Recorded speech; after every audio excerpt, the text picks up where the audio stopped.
कबीर बार बार घड़ी की ओर देख रहा था। अभी तक उसका ड्राइवर नहीं आया था। जब ड्राइवर आया तो कबीर उस पर बरस पड़ा। तुम लोगों को वक्त की कोई कीमत ही नहीं है, कहाँ रह गए थे? साहब, घर में पानी भर गया था, वही निकालने में देर हो गई। अरे यार, तुम लोगों की यही मुसीबत है। चार बूंदें गिरती नहीं है कि तुम्हारा रोना शुरू हो जाता है। पानी पानी, अब चलो। कार में बैठते हुए कबीर ने कहा। बरसात के महीने में मुंबई और बेबस हो जाती है, जैसे कोई गरीब औरत भीगी फटी धोती में खुद को बारिश से बचाने की कोशिश कर रही हो। भरसक कोशिश, मगर सब बेकार। थक कर खड़ी हो जाती है एक जगह और इंतजार करती है बारिश के थमने का। कार ने रफ्तार पकड़ी और दिन भर का थका मांदा कबीर सीट पर सिर टिका कर बैठ गया। हल्की हल्की बारिश हो रही थी और सड़क पर लोग अपनी रोजमर्रा की जिंदगी से जूझ रहे थे। अनगिनत छाते पर बचाने में नाकाम। हवा के झोंकों से पानी सबको भिगो गया था। कबीर ने घड़ी की ओर देखा। 6 बजे थे। सड़क पर भीड़ बढ़ती जा रही थी। ट्रैफिक धीमा पड़ गया था। लोग बेवजह हॉर्न बजा रहे थे, मानो हॉर्न बजाने से ट्रैफिक हट जाएगा। पर वे हॉर्न बजाकर अपने बेबस होने की खींच निकाल लेते थे। ड्राइवर ने कबीर से पूछा, रेडियो चला दूं साहब? क्या? हाँ, चला दो।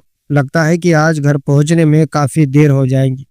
कबीर ने कहा। हाँ साहब, बहुत देर तक जाम लगा है। तुम्हारा घर कहाँ है? साहब, मैं अंधेरी में रहता हूँ। अच्छा अच्छा, कबीर ने सिर हिलाते हुए कहा। रेडियो पर गाना बज उठा। रिम झिम गिरे सावन। बारिश तेज हो गई थी और सड़क पर पानी भरने लगा था। हर आदमी जल्दी घर पहुंचना चाहता था। गाना बंद हुआ तो रेडियो पर लोगों को घर से न निकलने की हिदायत दी गई। कबीर ने घड़ी देखी। 7 बजे थे। घर अभी भी 15-20 किलोमीटर दूर था। ट्रैफिक धीरे धीरे सरकने लगा तो कबीर ने राहत की सांस ली। मिनरल वाटर की बोतल खोली और 2 घूंट पानी पिया। धीरे धीरे 20 मिनट बीत गए। बारिश अब बहुत तेज हो गई थी। बौछारें के तेज थपेड़े कार की खिड़की से टकराने लगे थे।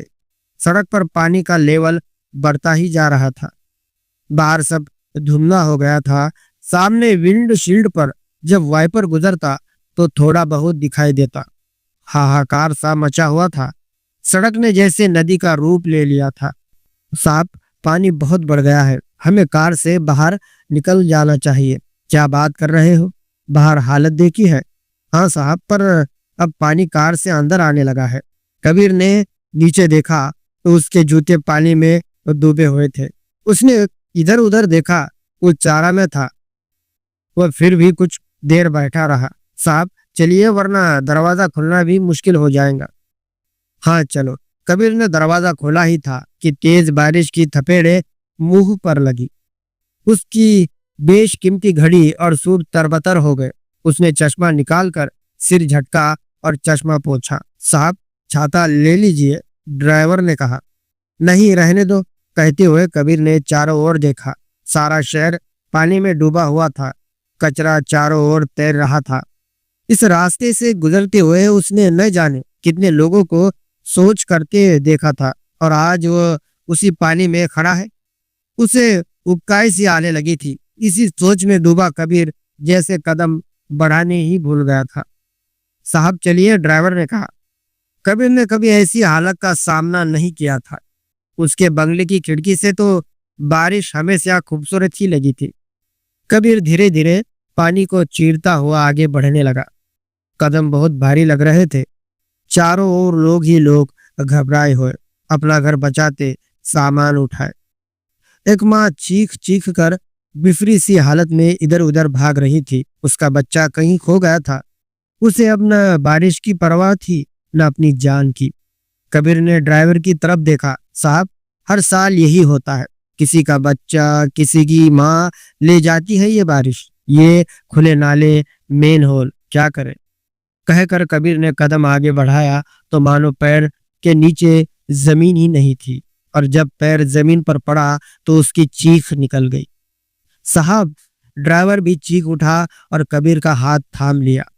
कबीर का पैर गहरे गड्ढे में गिर गया था और कहीं लोहे के पाइपों के बीच फंस गया था। ड्राइवर ने पेन निकालने की कोशिश की तो कबीर की चीख निकल गई।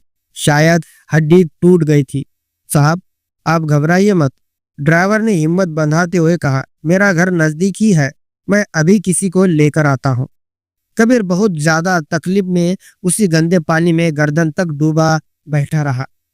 कुछ देर बाद उसे दूर से ड्राइवर भागकर आता दिखाई दिया। कबीर को बेहोशी सी आने लगी थी और उसने आंखें बंद कर ली। होश आया तो कबीर एक छोटे से कमरे में था जो घुटनों तक पानी से भरा था। एक मचान बनकर बिस्तर लगाया हुआ था जिस पर वह लेटा हुआ था। ड्राइवर की पत्नी चाय का गिलास लिए खड़ी थी। साहब, चाय पी लीजिए, जैसे ही पानी कुछ कम होगा हम आपको अस्पताल ले जाएंगे, ड्राइवर ने कहा। चाय तिपाई पर रखकर वे दोनों रात के खाने का इंतजाम करने लगे। कबीर कमरे में अकेला पड़ा सोच रहा था। कुदरत का बर्ताव सबके साथ समान है, क्या अमीर क्या गरीब, सबको एक जगह ला कर खड़ा कर देती है। और ये लोग कितनी जद्दोजहद भरी है इनकी जिंदगी, दिन रात इन्हीं मुसीबतों से जूझते रहते हैं। आलीशान बंगलों में रहने वालों को इससे कोई सरोकार नहीं होता। कैसे हो? कभी इस जद्दोजहद को अनुभव ही नहीं किया। कबीर आत्मग्लानि से भर उठा था। ये उसकी जिंदगी का वो पल था जब उसने जाना कि सब कुछ क्षणिक है। इंसानियत ही सबसे बड़ी दौलत है। बारिश ने उसके तन को ही नहीं बल्कि मन को भी भिगो दिया था। कबीर फूट फूट कर रो रहा था। उसके मन से अमीरी गरीबी का फर्क जो मिट गया था। दोस्तों, उम्मीद है आपको ये छोटी सी कहानी पसंद आई होगी। दोस्तों, अगर ये कहानी आपको पसंद आए तो प्लीज इस वीडियो को लाइक और चैनल को सब्सक्राइब करना ना भूलें।